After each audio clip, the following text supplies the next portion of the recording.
favorite scary movie.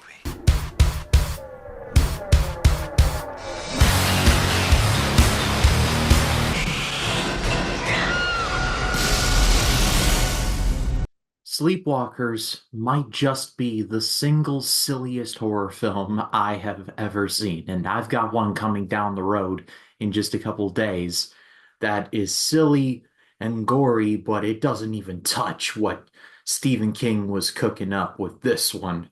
And to help me review this one, a returning guest, someone I haven't on for a good long while, Brevin from Brevin's Flicks and Games. Brevin, take it away. Yours truly, Brevin Thompson, is back, and I want to give a big thank you to Ryan Kim for inviting me back on his channel. This time, we're talking about Sleepwalkers. Yeah. Uh, in terms of Stephen King movies, this is easily like one of the worst. Given that this was written by Stephen King himself, and I love Stephen King. I mean, he's definitely one of my top five favorite authors of all time. But when you look at like movies that are like based off of his work, I mean, some of the best adaptations, in my personal opinion. You think of Carrie, you think of Shawshank, you think of Misery. Uh, Depending on like what version of it you prefer, either the miniseries or the most recent remakes by Andy Muschietti, you name it. But this wasn't like based on any of Stephen King's work. I mean, this was a screenplay that was written by Stephen King, directed by McGarris, and well, it's a movie. That's all I can say. It's a movie. There's just so much about this that really does not work, and there's just a whole lot of WTF moments, which, I mean, could turn off a lot of people, but at the same time, I mean, with all the absurdities and all the batshit insanity that occurs throughout this movie, this is like one of those types of movies that you can just get together with a group of friends and have a few drinks with if you're into that sort of thing. But when it comes to the WTF moments, of course, there's the mother and love incest going on. I mean, and the first time you watch it, you're like, what the fuck? And especially the when they are having their sexy time and you see their reflection in the mirror in their monster form.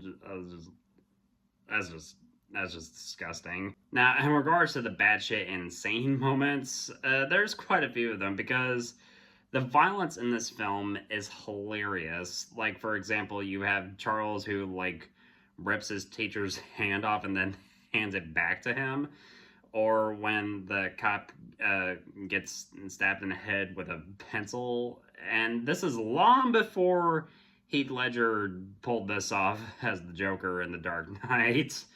And you have the mom stabbing some cop with a corn cob. I'm like, ugh, that's kind of a weird way to kill somebody.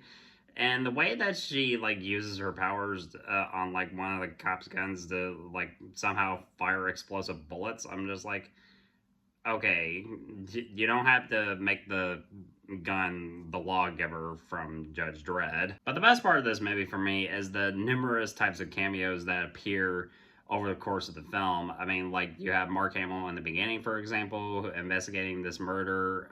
Well, you see like all these dead, strung up cats. If you're offended by the death of animals in this movie or any movie in general, then definitely don't check this out because there's a lot of dead cats in the beginning of the movie. And well, yeah. Uh, Now, in regards to like more of the cameos, I mean, not only that, there's Ron Perlman. Stephen King himself even has a cameo, as well as Clive Barker and the dad from Ferris Bueller's Day Off, and even John Landis. But in regards to that, I mean, I love the cameos, but it falls into the cameo porn territory. I would say that Sleepwalkers definitely falls into the character. Wait, I would say that. I would definitely say that Sleepwalkers definitely fits into that category of movies that are just so bad that they're good. It's just like one of those types of movies that you can just get together with a group of friends, and like I said, if you're into that sort of thing, like have a few drinks especially during the batshit moments. It just makes it even better. Trust me when I tell you that. I want to give a big thank you to Ryan again for having me collaborate with him on Sleepwalkers. I really appreciate that. And guys, thank you so much as always for watching. Looking forward to doing more videos really soon on either mine or Ryan's channel.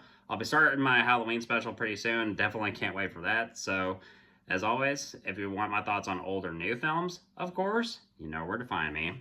Give Revan a subscribe, link in the description below. So yeah, Sleepwalkers is too high on its own supply. That's the best I can describe it. It might be one of the greatest horror comedies of all time, and I don't think that that was the intention. The movie feels like it's taking its hatred of cats and thinking that cats are somehow empowered, like as these interdimensional demons, Come on, man, that's garbage. a little bit too seriously. But because it's played so straight, it makes for incredible viewing. The first scene alone makes it worth the watch. It is literally these two cops arriving on the scene, one of whom is played by Mark Hamill. Yes, Luke Skywalker from Star Wars. They turn around, they see a whole bunch of dead cat carcasses, and Mark Hamill's character says, But somebody sure doesn't like cats. yeah, that's in the very first scene of the movie, folks. There's a mother and a son who are allegedly thousands of years old and are really in love with each other. Ick. You got a cop who takes his cat everywhere, but then he gets stabbed in the ear with a pencil by the one kid who's in love with his mom, and upon stabbing the cop in the ear, he says, "Cop kebab," unironically. The mother then stabs another cop in the back with an ear of corn, like a disposed ear of corn, like someone has eaten it and left the cob left over. She stabs the cop with that.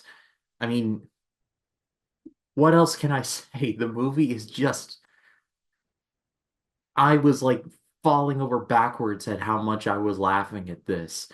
Like, do yourself a favor. Like, I give the, like, in terms of, I guess, quality, the movie is horrid, but in terms of enjoyment, it's an amazing. It's one of those so bad it's good horror movies that I recommend to absolutely everyone. Watch it, bring some friends. If you want to get drunk while watching it, by all means do so if that's something you like to do. But man, this was just a joy and I loved it.